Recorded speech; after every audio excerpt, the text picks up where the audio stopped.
मेरी रहीमी और करीमी में नहीं कमी माना, मैदान हश्र में बख्श से नफरत, अब हिंद में हुकूमत मांगे, अब हिंद में हुकूमत मांगे। क्यों हुकूमत मांगे? अब हिंद में हुकूमत की जरूरत क्यों? क्या वजह?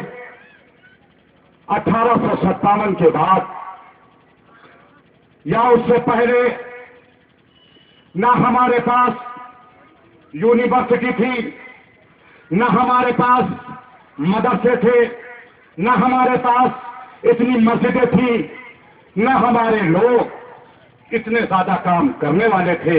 वजह क्या थी? वजह थी तो सिर्फ एक, हम इस देश के हाकिम थे, हम इस देश के हुक्मरां थे, हुक्म हमारा चलता था, बाकी सब हमारी रियाया में आया करते थे। 1857 में हमसे राजपाट छिना। अगर हम उस राजपाट की लड़ाई न लड़ते, आजादी जंगे आजादी की लड़ाई न शुरू करते, तो बताओ कलछिना के वासियों, बताओ साथियों, क्या ये हिंदुस्तान फिर से हमारे कब्जे में होता, फिर से आजाद होता? नहीं, हरगिज नहीं। 90 साल बाद इस हिंदुस्तान को आजाद कराने में, जहां पर सर्व समाज के लोगों ने, मुसलमान, हिंदू, सिख, ईसाई, सब लोगों ने अपना खून बहाया, इस हिंदुस्तान को आजाद कराया, बदले में हमें क्या मिला? ये वर्षा बैठे हैं तैमूर लंग के खानदान, बहादुर शाह जफर का खानदान, यानी कि मुगल बादशाह का खानदान इस मंच पर मौजूद है।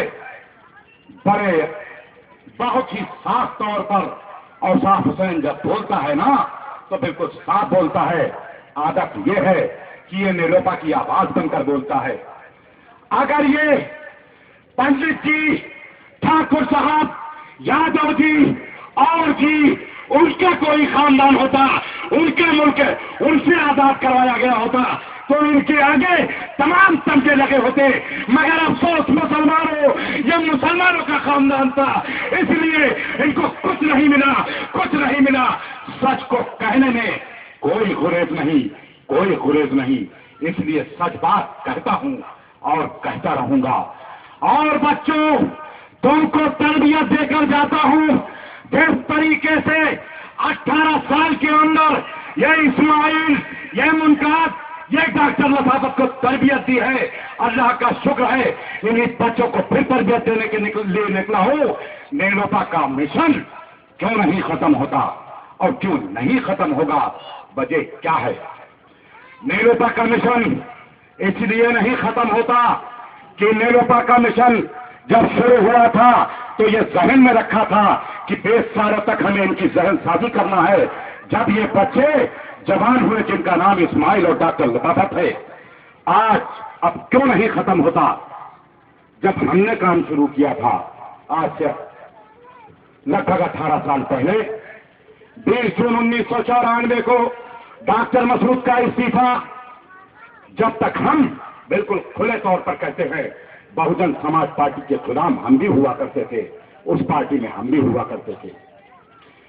बहुजन समाज पार्टी को डॉक्टर मसूद ने खैराबाद कहा, वह मुहर्रम की 10 तारीख का दिन था।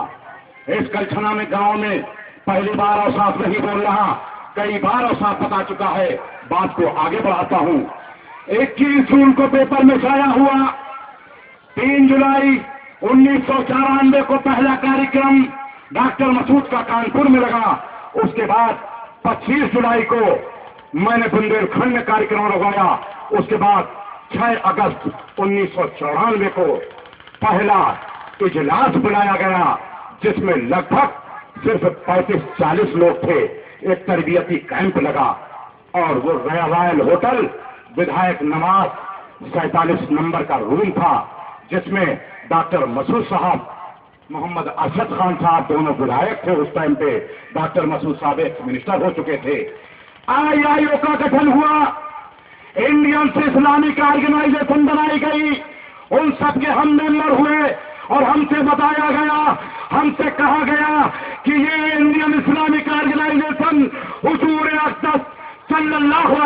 वसल्लम के नक्शे कदम पर चलकर इस मुल्क के अंदर अब बेदारी पैदा करेगी, सियासी बेदारी लाएगी अपने कौम के अंदर, और वो अब कौम के अंदर बेदारी लाकर इस मुल्क के निजाम के तहत, इस हिंदुस्तान के कानून के तहत हम इस मुल्क में राजपाट करने का काम करेंगे। 6 अगस्त 1994 को इंडियन इस्लामिक ऑर्गेनाइजेशन का गठन, उसके बाद दिल्ली में कॉन्स्टिट्यूशन कलम में भारतीय क्रांति मोर्चे का गठन हुआ। उसके बाद 17 अक्टूबर 1995 को नेशनल लोकतांत्रिक पार्टी वजूद में आई। दोस्तों, 2005 को एक ऐसा गिरह लगा, सारी पार्टियों की नजर 2004 के चुनाव में टीकर सिंह जी आप गवाह हैं, इसी गाजियाबाद के अंदर नेशनल लोकतांत्रिक पार्टी ने अपना वजूद दिखाया था, कांग्रेस के मेंबर को जिताकर, आप सब गवाह हैं। सारी पार्टियों की नजर लगी, गिद्ध की नजरें मरे गोश्त की तरफ, इन सारी पार्टियों की नजरें नेशनल लोकतांत्रिक पार्टी की तरफ, और जिसका खतरा था वही हुआ। शैतान ने हमारे अंदर प्रवेश कर लिया। 2 फाड़ हुए। डॉक्टर मसूद अरशद खान ने अपने आपस के लड़ाई में नेशनल लोकतांत्रिक पार्टी के मिशन को चूर चूर कर दिया। मैं इसलिए उनकी बुराई नहीं कर रहा, मैं आगे बढ़ता हूं, अपनी बात को बहुत माजरत के साथ आगे बढ़ाता हूं। ये नेशनल लोकतांत्रिक पार्टी का मिशन यहां पर डाउन हुआ। नेशनल लोक हिंद पार्टी वजूद में आई। 2007 2009 को हम लोगों ने चुनाव फाइट किया। अल्लाह का शुक्र था, रिजल्ट माइनस में नहीं प्लस में आया, लेकिन हम अपना कोई कैंडिडेट नहीं निकाल पाए। हमारे कुछ कैंडिडेट दूसरे नंबर पर भी रहे थे।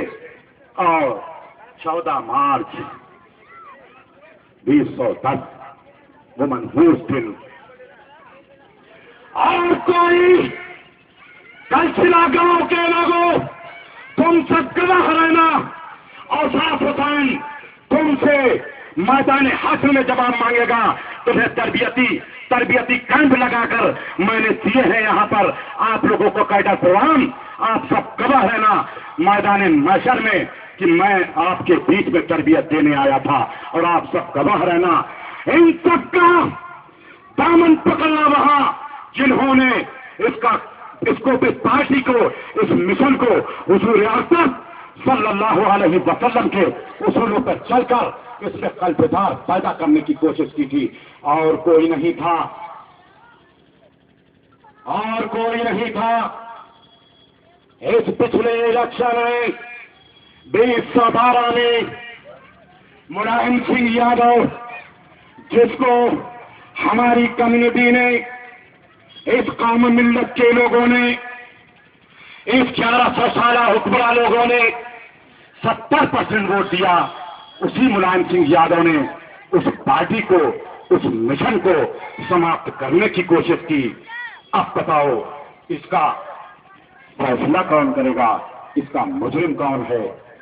यह नेशनल लोकमत पार्टी कैसे वजूद में आई? 14 मार्च को पश्चिम के काफी लोग गए थे। मुलायम सिंह का बंगला था। मैंने कहा था, उस वक्त हमारे कायद जो हुआ करते थे, डॉक्टर साहब को याद हो या ना याद हो, मुझसे कहने लगे कि हाँ साहब भाई, कुर्सी खाली है, बैठ जाओ। यही बात थी। मैं वहां पर एक सीढ़ियां बनी थी, जैसे ये मंच है, इसके नीचे भी एक सीढ़ी हो, मैं उस सीढ़ी पर बैठा, पता नहीं क्या क्या सोच रहा था। मेरे 3-4 बार उन्होंने आवाज दी, आओ साहब भाई, आओ साहब भाई। मेरे कानों में आवाज पड़ी, हमने क्या है कहना, आओ कुर्सी पर बैठ जाओ। हमने कहा शकील भाई, ये डॉक्टर साहब के बड़े भाई का, छोटे भाई का नाम है, शकील भाई आज जिस कुर्सी पर बैठे हो, कल ये कुर्सी भी नहीं मिलेगी, बाहर का गेट भी नहीं।